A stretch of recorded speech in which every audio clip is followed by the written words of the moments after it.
আজিৰ এই প্ৰতিযোগিতাই এক বিশেষ সজাগতাৰ আমাৰ মাজত সজাগতা আনিব পাৰিব আৰু লগতে এই প্ৰতিযোগিতাৰ জৰিয়তে আমাৰ এই গোটেই জিলাখনত বা গোটেই ৰাজ্যখনত এক ক্ৰীড়াসুলভ পৰিৱেশ সৃষ্টি কৰাত এক বিশেষ অৰিহণা যোগাব। মোৰ তৰফৰ পৰা তামোলপুৰ ৰাইজৰ হৈ মই অশেষ ধন্যবাদ জনাইছোঁ। Run for happiness, run for life যি কাৰ্যসূচী ইয়াত আয়োজন কৰাৰ কাৰণে, আৰু মই বিশেষ বা বেছি সময় ল'ব বিচৰা নাই আৰু আপোনালোকক জনাবলৈ পাই মই সুখী হৈছোঁ। আমাৰ তামোলপুৰ DC মহোদয় পংকজ চক্ৰৱৰ্তী ডাঙৰীয়াৰ প্ৰচেষ্টা ভাৰতবৰ্ষৰ 500টা যি ডেভেলপমেণ্ট ব্লক আছে ইয়াৰ ভিতৰত তামোলপুৰ ডেভেলপমেণ্ট ব্লক আজি ভাৰতৰ ভিতৰতে 1 নম্বৰত আহিব পাৰিছে। ব্যৱহাৰ কৰাৰ পৰা বাহিৰত থকাৰ কাৰণে অনুৰোধ জনাব লাগে, মই এইটো অনুৰোধ জনাইছোঁ। আৰু শেষত এটাই কথা ক'ব বিচাৰিছোঁ, আমি এই যে ড্ৰাগছ বা বিভিন্ন নিচা, এইটো আমি কেৱল এজন ব্যক্তিয়ে এইটো সমাপ্ত কৰিব নোৱাৰে।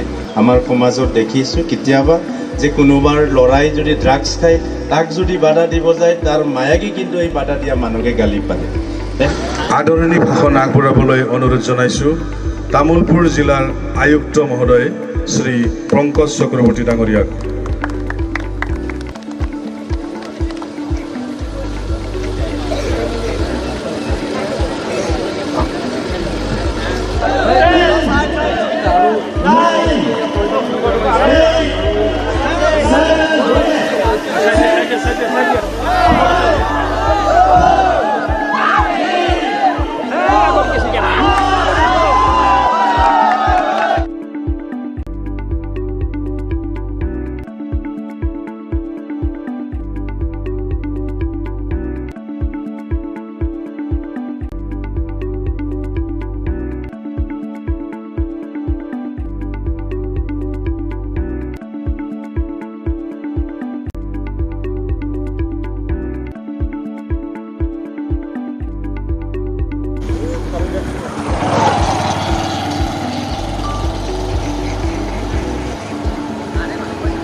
নিচামুক্ত ভাৰত অভিযানৰ অন্তৰ্গত আমি ৰান ফৰ হেপিনেছ আজি ইয়াত আয়োজন কৰিছোঁ। ৰান ফৰ হেপিনেছত পুৰুষ মহিলা সমানে অংশগ্ৰহণ কৰিছে। প্ৰায় 200 প্ৰতিযোগীয়ে ইতিমধ্যে আমাৰ ইয়াতে অংশগ্ৰহণ কৰিছে। এই ৰান ফৰ হেপিনেছৰ জৰিয়তে আমি এক সজাগতামূলক আমি অনুষ্ঠান কৰিব বিচাৰিছোঁ, বিশেষকৈ ন' টু ড্ৰাগছ, আমাৰ চাইল্ড মেৰেজৰ বিৰুদ্ধে, বাল্য বিবাহৰ বিৰুদ্ধে, আমাৰ যি যান বাহনৰ আমাৰ নিয়ম আছে, আইন কানুন, সেই আইন কানুনৰ পথ সুৰক্ষাৰ ক্ষেত্ৰত এক সজাগতা। আৰু ইয়াৰ লগতে সংগতি ৰাখি আমাৰ যি স্থানীয় মহিলাসকল আছে, বিশেষকৈ আত্মসহায়ক গোটৰ, তেখেতসকলেও এই সজাগতা কাৰ্যসূচীত অংশগ্ৰহণ কৰিছে। প্ৰায় 1 লাখ টকাৰ মূল্য ধনৰাশিৰ ইয়াত পুৰস্কাৰ দিয়া হ'ব 10গৰাকী খেলুৱৈক, পুৰুষ 5 গৰাকী আৰু মহিলা 5 গৰাকীক। আৰু মই আশা ৰাখিছোঁ এই ৰান ফৰ হেপিনেছ মাৰাথনৰ জৰিয়তে আমাৰ জিলাখনত এক ভাল এটা বাৰ্তা যাব, বিশেষকৈ আমাৰ ড্ৰাগছমুক্ত তামোলপুৰ, ড্ৰাগছমুক্ত অসমৰ ক্ষেত্ৰত এই মাৰাথনে এক বিশেষ ভূমিকা ল'ব বুলি মই আশা কৰিছোঁ।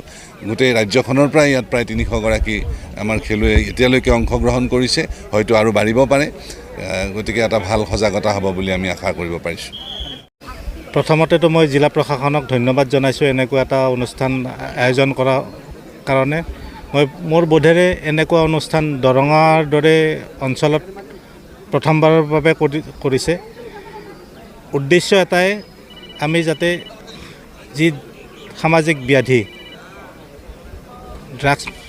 ড্ৰাগছ বাল্যবিবাহ এই দুটা ৰোধ কৰাৰ কাৰণে যি আমাৰ প্ৰচেষ্টা, এই প্ৰচেষ্টাৰ বাবে এনেকুৱা অনুষ্ঠানবিলাক আয়োজন কৰা খুব দৰকাৰী।